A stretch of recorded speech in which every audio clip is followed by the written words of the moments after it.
Muito boa noite a você que está comigo.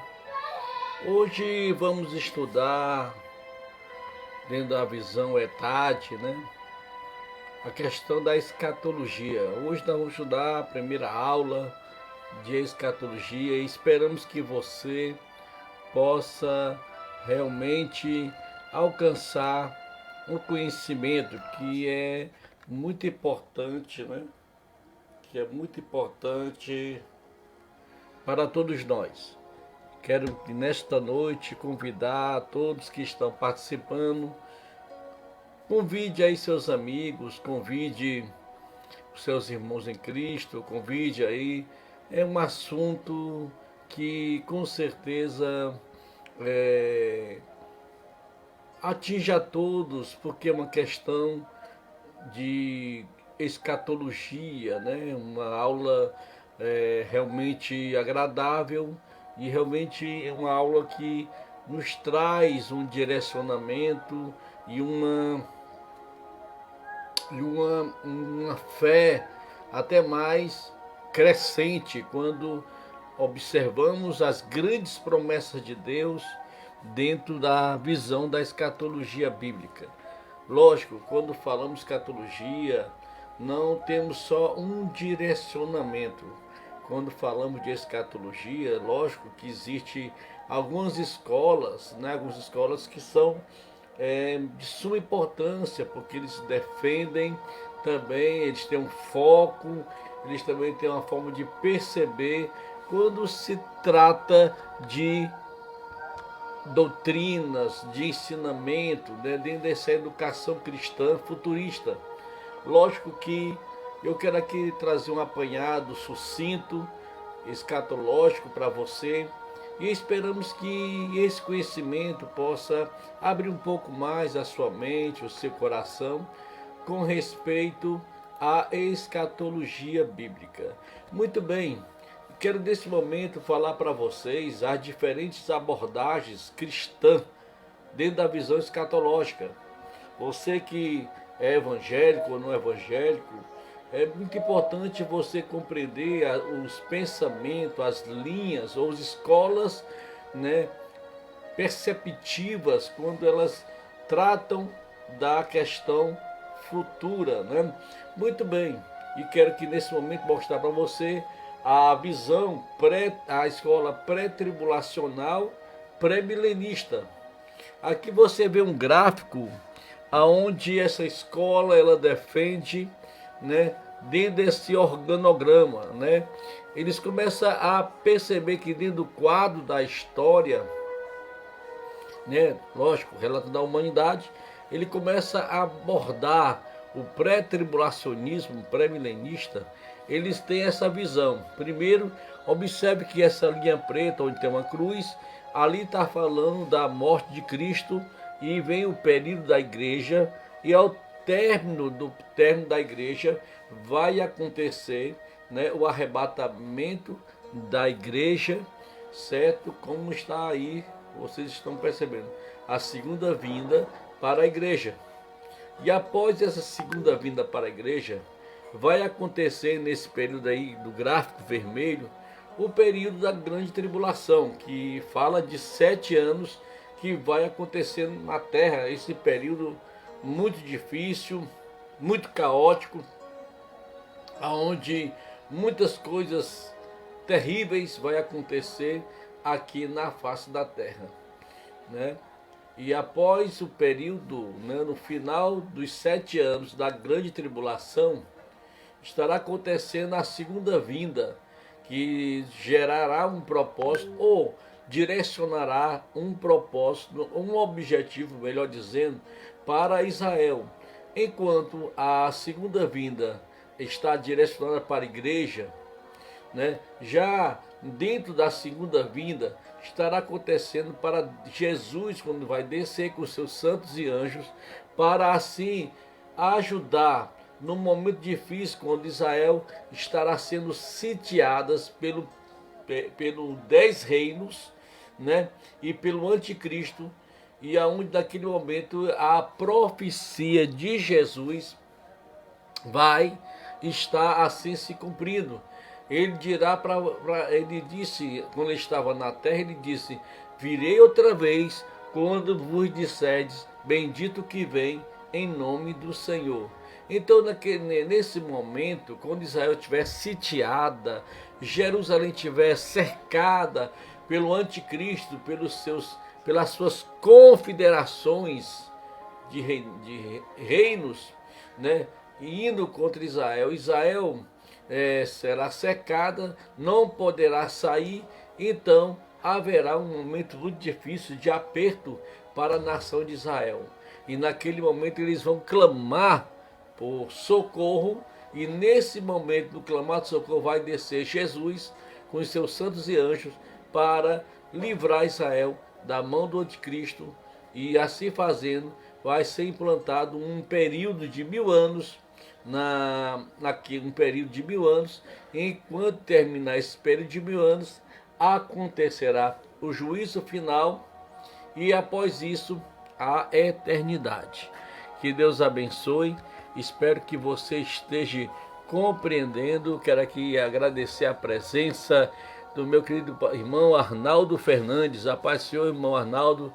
Que Deus te abençoe de uma forma tremenda e poderosa. Também está conosco Benedita de Jesus. A paz do Senhor, Benedita. Que Deus abençoe. Também está conosco a Assembleia de Deus Braz do Granja, Madureira, Santa Terezinha.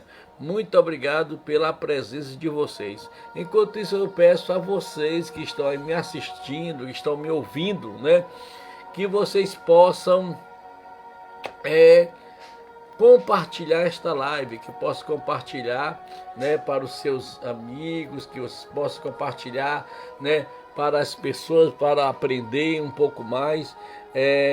Conhecimento é bom, conhecimento fortalece, conhecimento nos dá maturidade. Então esse é o propósito que eu quero passar para você através desta primeira aula.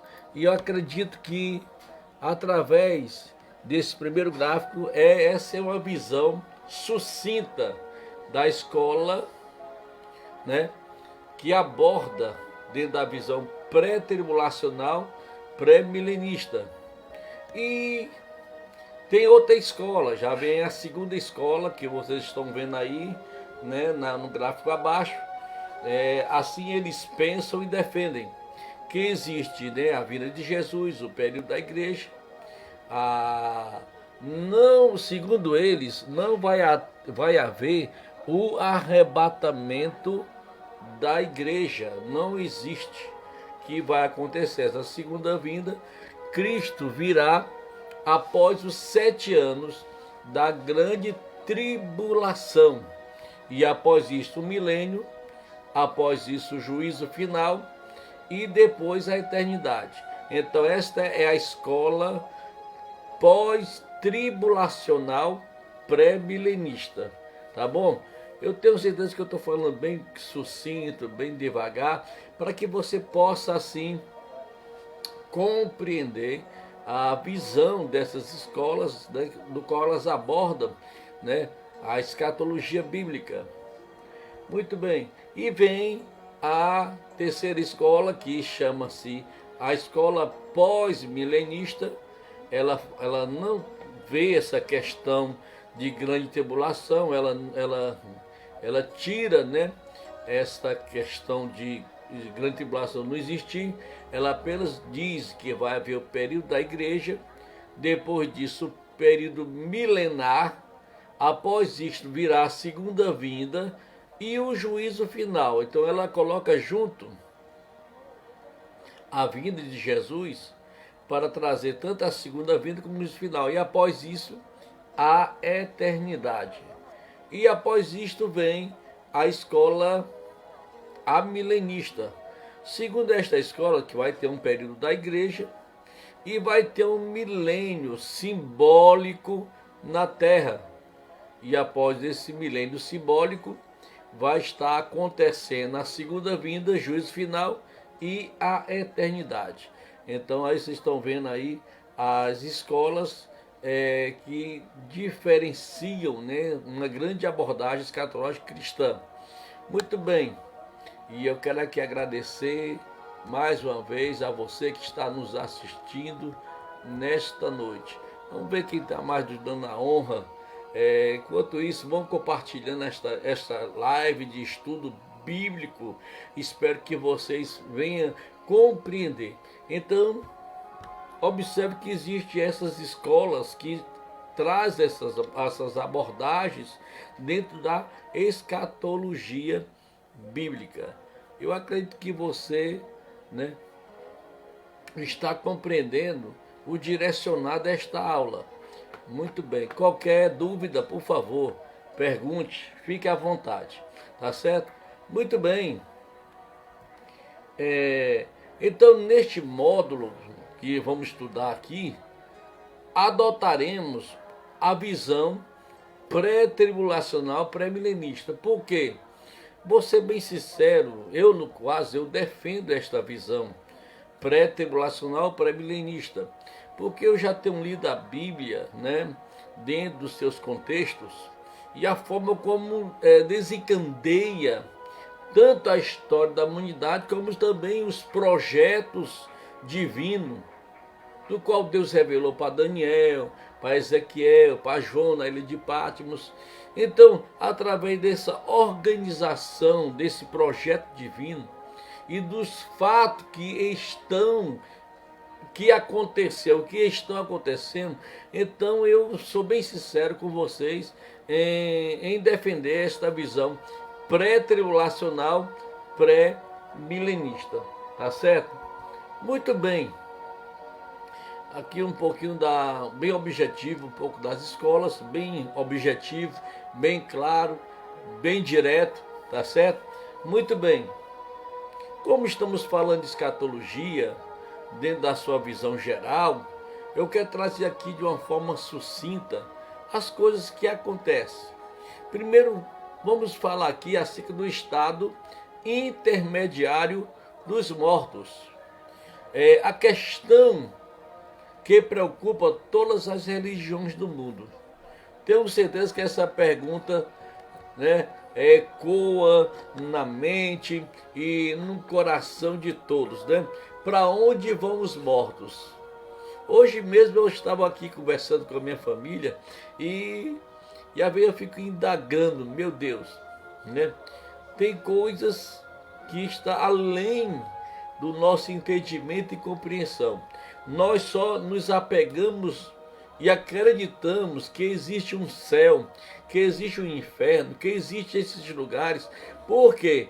Porque há um livro que nos direciona, um livro de fé que nos respalda estas informações. Então Deus deixou esta bússola, que é a palavra de Deus, para nos dar esse direcionar, esta forma de crer e ter fé que realmente isto existe, que isto é real. Eu tenho certeza que existem pessoas que já vivenciaram vida pós-morte e que retornaram. Então essas pessoas, elas mostram e dizem, né, que realmente existe um lugar, que é assim, é assado e por aí vai.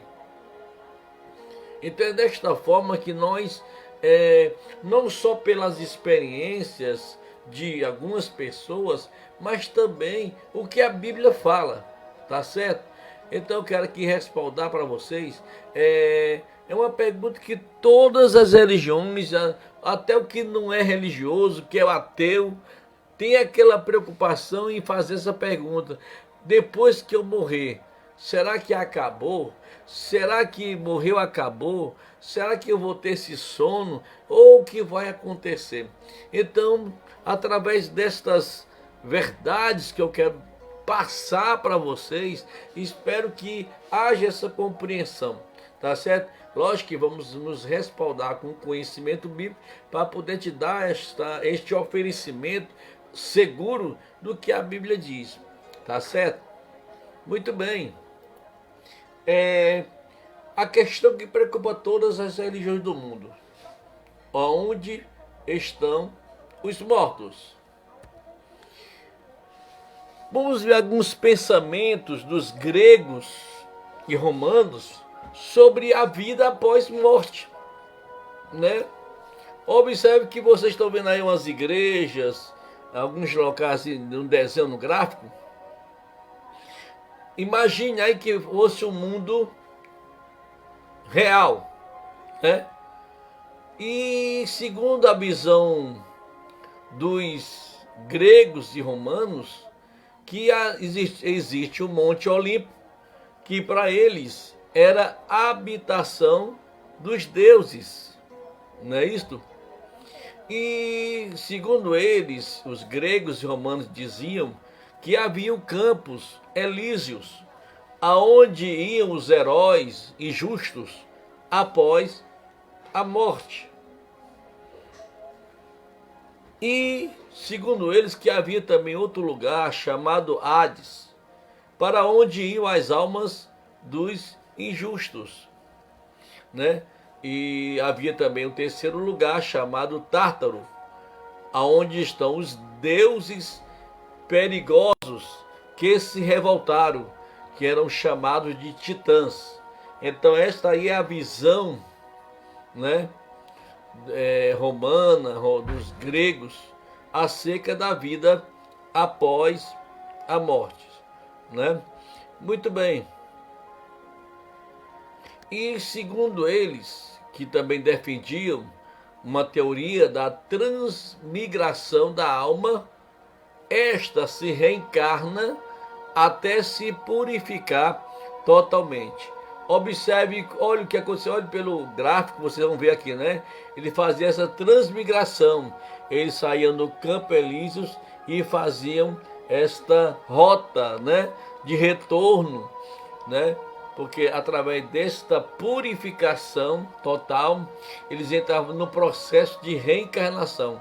Esta é a visão dos pensamentos dos gregos e romanos sobre a vida após morte. Então, era assim, eles tinham a oportunidade de voltar para a vida através da reencarnação, voltar à vida. Se permanecesse ou se continuasse fazendo as coisas ruins, então eles voltavam de novo para o campo Elíseos para entrar de novo nesse processo de purificação para se alcançar a perfeição, para poder retornar de volta ao mundo dos vivos, né? Muito bem. Então esse era o processo, indo e voltando, indo e voltando, indo e voltando, para se purificar. Já repito, isso é uma visão do pensamento dos gregos e romanos sobre a vida após morte, né? Muito bem. Agora, aonde estão os mortos? E isso agora que eu quero passar para vocês é a visão bíblica que fala acerca de onde estão os mortos até a ressurreição de Cristo. Muito bem, né? O que é que a Bíblia diz? O que é que ela fala? O que é que ela nos ensina? Qual é a educação que ela nos passa? Muito bem. Bom, aqui está no gráfico que vocês estão observando, que segundo ela mostra, que todos iam para o Sheol, o Hades, né? Eles iam para este lugar, né? Que é este retangular que vocês estão vendo aí. Isso é lógico, é só uma forma de mostrar para vocês, né, de como é este mundo, né, chamado estado intermediário dos mortos. E neste lugar existia a parte do sofrimento, que era chamado de Hades. E existia também a parte do Hades, chamado seio de Abraão. Então, nesse estado intermediário dos mortos, para onde eles iam, segundo a visão bíblica, então, tanto o justo como o injusto, né, eles iam para esses lugares. O justo ia para o seio de Abraão, que era uma parte da felicidade do Hades, e o injusto, aquele que fez coisas que não agradou a Deus. Então eles iam para o Hades, que é esta parte do sofrimento, do qual vocês estão observando aí neste gráfico, tá certo? E segundo a Bíblia, né, aí você diz, Diogo, existe realmente na Bíblia? Com toda certeza, meu querido, viu? Então existe o Tártaro. O Tártaro é onde estão os anjos caídos, né? Então, que Judas fala deste lugar, que Deus guardou estes para um propósito final, né? Então existe esse Tártaro, aonde estão os anjos decaídos. Muito bem.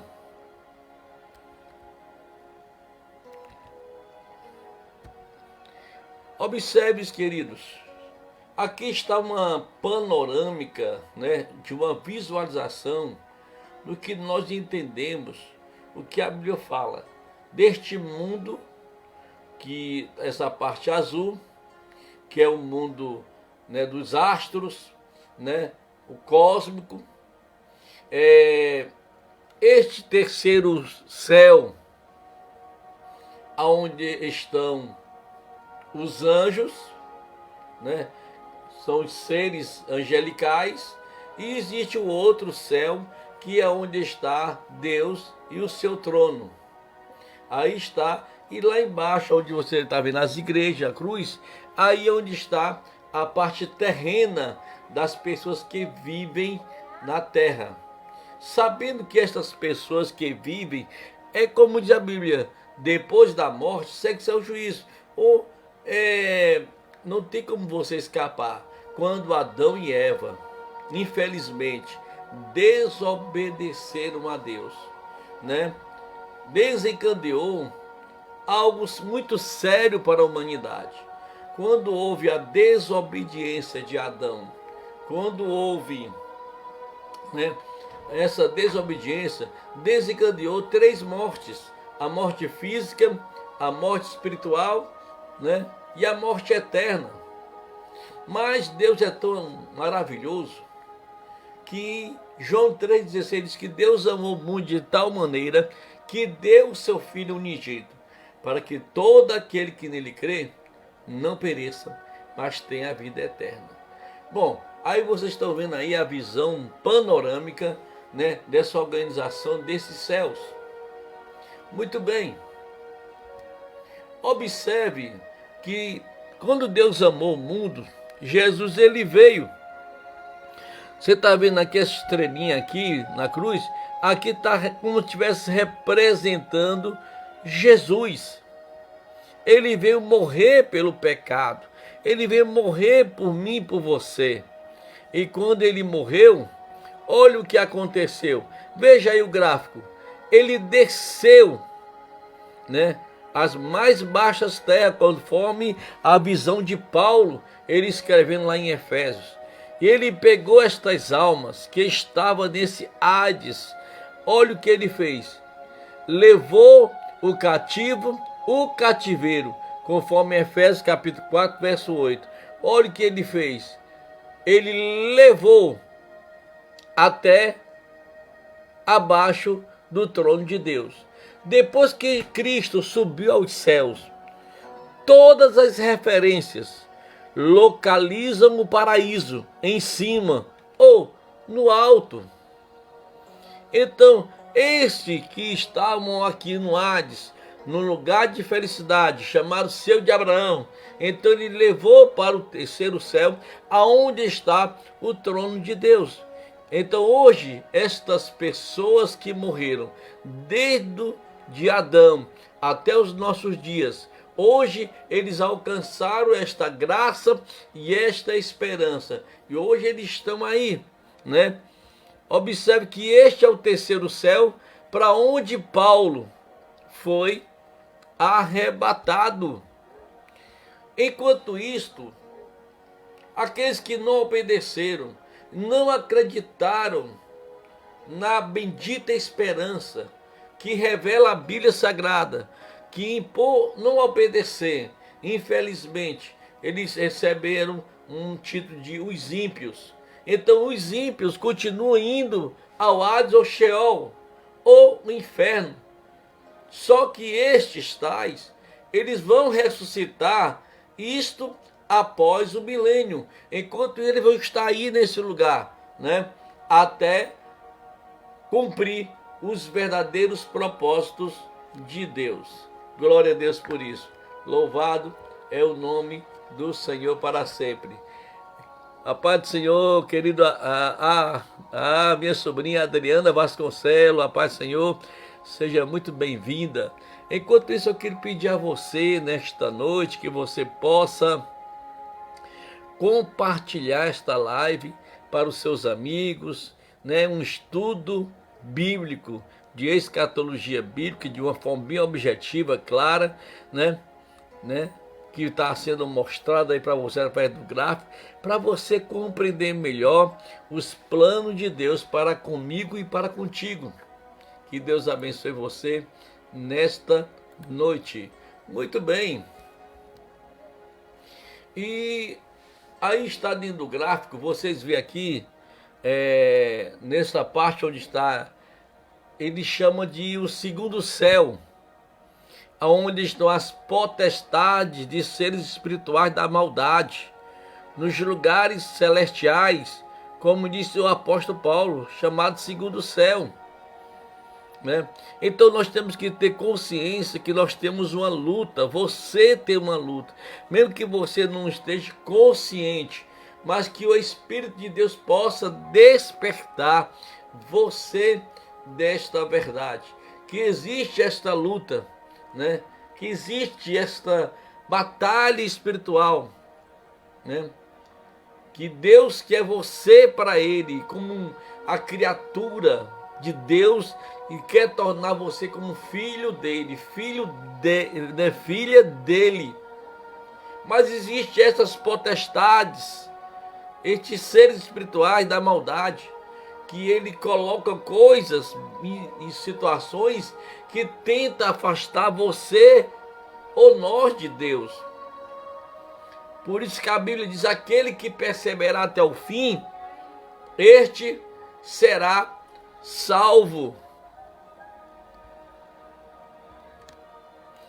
Observando também que tanto os ímpios quanto os salvos, segundo a Bíblia, eles estão conscientes e não em estado de sono ou inexistente. A Bíblia respalda, né, com firmeza esta realidade. Muito bem. As acepções da palavra inferno no Novo Testamento. Bom, aí você está vendo o gráfico da escola, né, pré-tribulacionista, né, pré-milenar. Muito bem. Aí está o gráfico, aonde vamos aqui ver de acordo com as palavras. Observe que estas pessoas que estão aí, aprisionadas, estão neste lugar chamado inferno, que é o lugar atual de sofrimento das pessoas ímpias, conforme Mateus capítulo 16, verso 18. E dentro do inferno também aparece o Tártaro, que está lá em 2 Pedro capítulo 2, verso 4, né? Você depois pode pegar a sua Bíblia, depois ler, tá? Para vocês pegar mais afinco aquilo que eu estou passando para vocês. Então, segundo a Bíblia, inferno, como Geena, ou melhor dizendo, o lago de fogo, ou castigo eterno, conforme está em Mateus capítulo 10, verso 28. Observe, deixa eu voltar, olha, aqui está o inferno como Geena, o castigo eterno, o lago de fogo. Vocês se lembram que eu falei aqui no início que as pessoas ímpias que foram para o inferno, né, eles vão ser guardados para o futuro. E observe que aqui vai aparecer o momento do juízo final. Olha o que acontece com essas pessoas que estão neste lugar chamado inferno ou Hades. Olha, ele vai lá para o juízo final para receber a sentença e vai ser condenado, ser lançado no Geena ou no lago de fogo. É desta forma, é desta maneira que vai acontecer, conforme a Bíblia fala. Em Apocalipse capítulo 20, verso 14, que diz a Bíblia que foi lançado no lago de fogo, né? O inferno ou a Hades, né? Foram lançados no lago de fogo.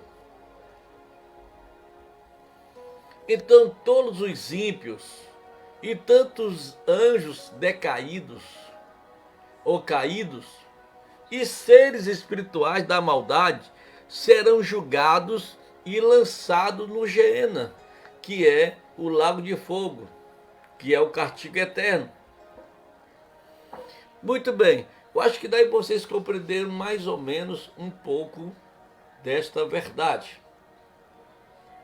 Dentro do campo da escatologia bíblica e dentro da organização da visão divina dos acontecimentos futuros, e dentro também da escola pré-tribulacional e pré-milenista, segundo ela, diz que vai acontecer o arrebatamento da igreja, né? Que a outra escola do qual eu mostrei para vocês não acreditam, mas a escola pré-tribulacional e pré-milenista, eles acreditam. Então, segundo eles, vai acontecer o arrebatamento da igreja. Mas antes de acontecer o arrebatamento da igreja, Jesus ele deixou alguns sinais da sua vinda. E esses sinais ele diz que nos últimos tempos acontecerá a proliferação de falsas religiões. Também vai ter o aparecimento de falsos messias. E também nos últimos tempos, a questão do ocultismo, o avanço dele e o renascimento dele, nos últimos dias seria forte. Eu pergunto a vocês, será que isso não está acontecendo em nossos dias? Eu acho que a sua resposta diria sim, está acontecendo. Bom, e dentro da questão do arrebatamento da igreja, dentro desta visão pré-tribulacionista, pré-milenista, vamos vocês estão vendo no gráfico, né? Que segundo a vinda de Cristo, ele virá, essa segunda vinda de Cristo está dividida em duas fases. A primeira fase acontecerá no final do período da graça, chamado período da igreja, que começou da morte de Cristo, da sua ressurreição, até o derramamento do Espírito Santo, lá no cenáculo do qual foi batizado muitas pessoas. Ali iniciou o período da igreja. E esse período terminará, né, já iniciando, né, o período da grande tribulação, que vai acontecer no início da grande tribulação, que vai acontecer o arrebatamento que vai vir para a igreja, e no final da grande tribulação, que Cristo virá para Israel. Então, observe que há esta especificidade quando se explica na Bíblia que Cristo virá para a igreja e depois Cristo virá para Israel. Então, por isso aí nós observamos a distinção da segunda vinda de Cristo, dividida em duas partes. Amém? Deu para você entender? Alguma pergunta? Quero ver quem está mais conosco. Opa, está conosco o nosso pastor Francisco Bastos. É forte, meu pastor. Também está conosco. Para mim é uma honra maravilhosa também receber. Eu tenho muito carinho e um apreço muito grande por esse pastor, que é o nosso pastor Raimundo Porfírio. Que Deus abençoe o senhor maravilhosamente, o senhor e toda a sua família. Esperamos que, eu creio que vocês estão entendendo mais ou menos aonde estamos chegando. Muito bem, vamos lá. Então, aonde vocês estão vendo aí, selecionei que existe a primeira fase. Esta primeira fase chama-se o arrebatamento da igreja, o evento inicial de uma série que abrangerá a igreja, Israel e as nações e conduzirá o reino de Jesus sobre a terra, invisível ao mundo. Então observamos que nesta primeira fase, chamada arrebatamento da igreja, será um momento invisível ao mundo. As pessoas só vão perceber quando perceberem o sumiço de pessoas especiais que ela conhecia. Cadê fulano? Cadê Beltrano? O que aconteceu? Às vezes, gente, eu sou bem sincero, às vezes eu fico me conjecturando. Esses aparecimentos de OVNIs, né, que dizem que aparecem, eu tenho certeza que no dia do arrebatamento da igreja, né, muitos vão dizer que pessoas foram sequestradas por OVNI. É uma forma de o inimigo burlar, né, enganar a humanidade. E eu quero dizer para vocês que a primeira fase do arrebatamento da igreja, ela vai ter eventos iniciais de uma série que abrangerá a igreja, Israel e as nações, né? E eu creio que vocês estão aí pegando a ideia. Já na segunda fase, acontecerá a manifestação física de Jesus. No texto bíblico diz que todo olho o verá. Aleluia! Louvado é o nome do Senhor. Então, aqui está a organização da escola pré-tribulacional e pré-milenista. Enquanto nesse período aí, que foi grifado de vermelho, vai estar acontecendo a grande tribulação aqui na terra, também chamada de ira vindoura. A Bíblia fala de ira vindoura, vai estar acontecendo. Enquanto o primeiro evento aconteceu, é onde o anticristo vai implantar o seu reino na terra, né? O anticristo, o falso profeta e o dragão, a antiga serpente, vai aparecer aqui a trindade satânica no período aqui da terra, né? Observe que o inimigo de nossas almas, chamado Satanás ou Lúcifer, observe que a tendência dele é desencadear uma queda. Primeiro ele estava no céu, foi expulso do céu, ficou como chefe da potestade dos ares. Depois de lá, vai descer para a terra. Imagine vocês, a ação maligna nesse período será forte e terrível. Eu acredito que é esse momento que nós temos que se apegar com Deus. Lógico que a segunda vinda, como eu disse para vocês, no final da grande tribulação virá para Israel. E nós precisamos estar preparados, né, para esse grande momento. Olha aí, gente, o que vai acontecer no arrebatamento da igreja. Olha aí no gráfico, como é lindo esse gráfico. Eu me apaixonei por ele, né? Parabenizo, né, quem criou. Olha aí.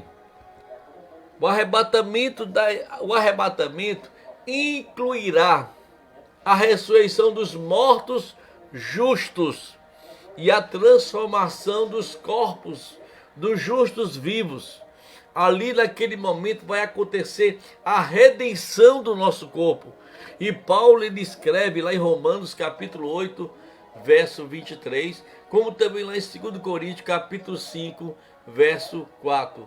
Observe, um anjo ele toca a trombeta e naquele momento as pessoas vão ser arrebatadas para a honra e glória do nome do Senhor. E mais uma vez eu quero falar para vocês, deixar bem claro, que também a Bíblia ela fala sobre as ressurreições que vai acontecer nesta organização, né, desses eventos, né? Vamos falar aqui um pouco sobre essa ressurreição. Observe que, segundo o gráfico, você vê 1, 2, 3, 4. Vamos lá. Observe que nesse gráfico 1, onde aparece a primeira, a segunda, a terceira seta, conforme Apocalipse capítulo 20, verso 6, aqui fala da primeira ressurreição, conforme Apocalipse capítulo 20, verso 6, né? Que dentro dessa primeira ressurreição aparece quem? Cristo, as primícias do que dormem. Depois vem o que? Na primeira ressurreição vem a igreja num arrebatamento. Depois os outros, isto após a grande tribulação. E depois, lá no juízo final, conforme Apocalipse capítulo 20, verso 5, acontecerá a segunda ressurreição. Aleluia. Vamos ver quem está participando comigo. Deixa eu ver aqui quem está. Quero agradecer aqui a presença de todos vocês que estão comigo nesta noite. Enquanto isso, eu queria muito que você compartilhasse esta live, tá? Compartilhasse comigo. Para mim é uma bênção receber vocês, né? Pessoas ilustres, estudiosos da Bíblia. Muito feliz em receber todos vocês. Que Deus